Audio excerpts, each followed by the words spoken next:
So if you're paying $10,000 or $12,000 a year property taxes, and somebody else is paying $1,200 a year property taxes, so everybody's paying all the new taxes, right? And then they say, well, you got a $12,000 tax break, and this person only got a $1,200 tax break. That's to say, when you say 100% elimination. So that's one of the arguments. And then you get, well, now we're taxing poor people, and that's how I look at it, because the rich are getting a bigger tax rate than the poor. So that's another argument. And so when you look at how do we find a way, and that's my goal, is to find a way that we can start driving down property tax.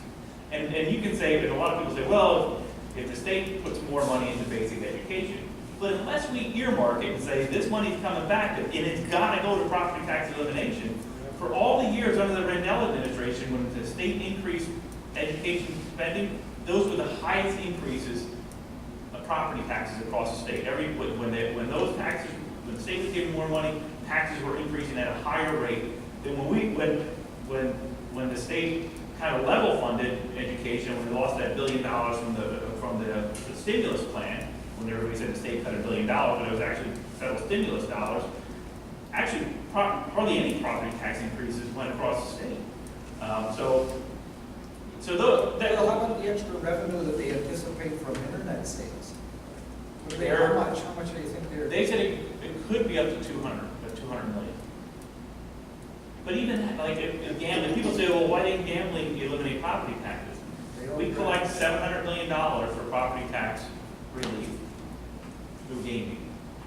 We collect $14 billion across the state for property taxes to fund basic education. You can't, $700 million isn't going to fulfill a $14 billion gap. And that's, I think, what the misconception is. People say, well, casinos are making money. But you're talking $14 billion. I mean, as a state, this year, our basic education was $12.3 billion is what the state put into basic education. And then the locals are kicking in about another over $14 billion, and a little bit of federal dollars. We're spending close to $28 billion a year on public education. And then if you add on top of that your colleges and universities, so that's when they say everybody wants free college. Well, we have free K through 12, right? How free is it? I mean, so. Hey, Joel, how about that bill that's floating around about consolidation of the districts? Try to consolidate schools. That's what I mean. I told them. Well, they did have it, and it was the 60s when they did. There's one school district in Pennsylvania that is a county school district.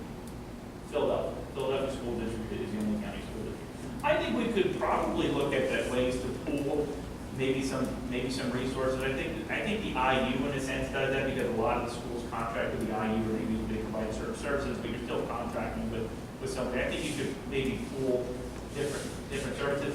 And I don't for me, my daughter has 1 year left. She's a senior this year in college, my youngest daughter. I think you're going to have a hard sell, because Lee Heighton wants to be Lee Heighton, Jim Thorpe wants to be Jim Thorpe. And I'm not saying that we shouldn't consolidate. I think we can consolidate maybe administrative. You could probably administrative, payroll, back office stuff. Yes, that's. But then whenever you have everybody under one roof, and they say, well, that guy's making this much, and this guy's making this much. Well, we're going to get rid of all the superintendents and hire 5 assistants. No, we aren't. Well, no, I think that there has been a push. Rendell pushed that idea, and I think there could be some savings. I think we could do some consolidation. But man, you go. I tell you what, I go to Panther Valley, and there's talking about the Lansford-Nesquehoning football game from 1960, and like it happened yesterday. There's still a lot of passion, and even that. I mean, look at. They can't afford to fund. I wish they were here. They can't afford to fund their athletic teams. Panther Valley has. They've eliminated loads of it already. And with this budget cycle, I mean, there were increases in there. We increased the funding for PSERS. That was 200, and I had the numbers written down. It was $250 million increase this year for PSERS out of the state budget. $250 million. The overall increase,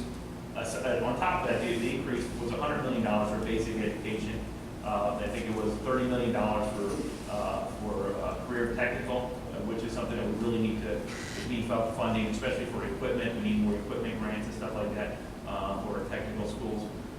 They also they put in $60 million, and I would encourage every school district to apply for that. Any school district that applies for the Safe Schools grant is going to get a minimum of $25,000. $25,000 isn't a lot when you're looking at some of the budget that you have, but it does help. Why some cameras? Yeah, yeah. I mean, the thing is, and I met with the superintendents up here, I think 2 months ago, and we talked about it. And each school district, I mean, where some of the school districts are compared to other school districts when it comes to security and things that they already have in place are well, and there's a huge disparity of where some schools, where David Pomerant is and where Jim Thorpe is, as far as what they, the Jim Thorpe has really stepped up and made those investments in school security. But at the end of the day, no matter where you go, coming in. I mean, you can only prevent so much. And even if you look at the school shootings that happened, they had police or security on staff. I've suggested to our board, Doyle, to concentrate on taking care of the kids that have these problems, put any kind of suggestion boxes out or anything. Well, and that is one of the things that we did in that safe school package. There's now a toll-free number through the Attorney General's office, and it's an anonymous tip line for any type, if you have any type of concern for school safety. So whether a student calls, a teacher, anybody calls that tip line, and that way there will be a central location that can compile that data. Because if you look at every one of these incidences, there's been signs I mean, the one in Florida, the kid wasn't even allowed on the school property anymore because they had so many issues with him, and he still came in. And they had two or three cops on site when they started. Yeah. So, I mean, what can you do? And then, I mean, the other part of it is, so you do all these safety drills and everything else. However, the person who's, if it's going to be a student, they're the ones being part of the safety drill. So if they're playing, and they know where everybody's going. And how do you, I don't have the answer for it. When I was a kid, small game hunting was during football season, Saturday morning practices. Coach Parsons would let us put our 22s in his office, and he'd lock them in there, and we'd go out and practice. And then after practice, we'd take their hunting. Or during deer season, it was nothing for you to have your hunting coat and maybe your rifle in the trunk. You were going to go out hunting after school, and nobody ever thought about it. It's a societal issue. A lot of it goes back to mental health and other things. But yeah, but if you look at the average of shootings per country, we're like far beyond any other country out there. Like any other country that's similar to us. Like we advertise it though. They're looking for that. Well, they look for that on TV. They want we that have recognition of what I did. If you look at suicide, a lot of the addiction issues, and a lot of the depression issues, and it is an issue of wealthier societies. I mean, in Africa, when they're going out every day to find food to eat, they're not thinking about jumping off the bridge. They're not depressed. They're hungry. And I'm not saying that it's just, it is, if you look at statistically, it is something that they always say that suicide is something that's of the rich, and that a lot of people that have that. Sweden has like the highest suicide rate, which blows me. They're always good. Oh, that's Switzerland. Hey, But back to the school safety. Yeah. So there were a lot of things in that. I would ask everybody to apply for that money. We also addressed the Keystone exams, pushed that back a few years. And one of the things that we've been working on, the governor vetoed it, we put it in the code bill, is economic furloughs. And I think that's a key. I mean, everybody's still focused on school safety and everything, but I think at the end of the day, investing in education, because the best thing we can do is ensuring that we have the best qualified teachers in the classroom. And rather than to shut down a program, allowing for economic furloughs when you have a situation like happened in 2008 and 2009, where school districts had to shut down entire programs because they couldn't lay off teachers. We don't want to see that happen. how do we get the school districts not to spend money foolishly? It's your job. Yeah, and you know me, I rail against that stuff, to spend money foolishly. We have our last, four superintendents that I've been around never proposed to save money anywhere. And the business managers don't propose to save money because they see this money coming in and they figure, well, if I start saving money, maybe I'm going to lose my job or something like that. But so this, I think the state has to come in and say, hey, we're providing a lot of money here. We want to see some savings in these districts. I'm with Doyle, that's our job as board members. I mean, Yeah, I mean, we, in Weatherly, for example, we had a superintendent, a business manager that's never, like you said, never gave any advice on how to save money or anything like that. We had a regime change where we got a new superintendent and we got a new business manager pretty quickly. Things really started turning around with our transportation. You talked about it, you know all about what we're doing up there with that. The final numbers aren't in for this year, but we're projecting saving $250,000 this year just on transportation.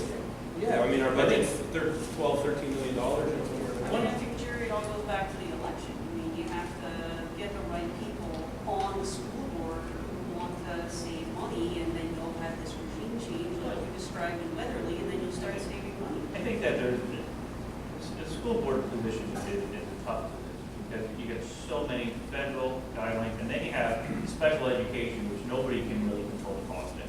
And if you have a good special education program at your school, more people with special needs are gonna move into the school. That's what's happening in Portland. We have, they committed suicide, they know. So one of the things that we talked about when we had the meetings with the IU and the superintendent's meetings for with the Lehigh Valley and Pocono region, one of the things that they talked about was the issue of lawsuits, continually getting sued for these IEPs. They're 99% compliant, but they get sued and they lose and they gotta put all this money out, and they get sued sometimes by the same attorneys and the same family year after year after year, and these attorneys sit out there and they coach these families with special needs, and they go out and they sue the school district, and they take that money and they go on vacation.